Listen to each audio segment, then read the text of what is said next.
There's a saying about love that is that we cannot really love someone else until we can truly love ourselves. And I actually want to push back on that idea, because what I've discovered in my own healing journey and in working with other people is that often we're more easily able to be caring towards other people. There's a tenderness that arises in us for our friends, for our loved ones, when we see the struggles that they're having in the whole context of their lives.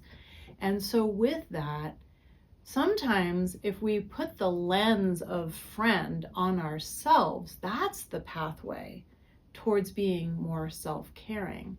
So if you look at or listen for what's happening inside of your head about yourself, to really pay attention to how you talk to yourself, and to inquire whether you would ever really speak to a friend in the tone that you might speak to yourself when you're self-critical, or in the kind of harsh language that can happen. And instead, really think about, what would I say to somebody who I really care about, and use that as a way to learn to be more compassionate. So in the blog post attached to this video, there's a description of this friend mindset and really how to step towards being that compassionate observer with yourself.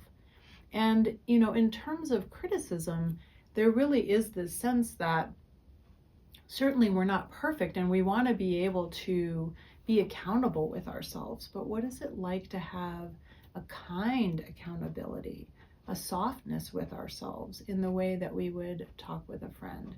So point being, when we're really thinking about the pathway to self-love, I don't want you to have this perception that I can't be a kind and loving person until and unless I care about myself.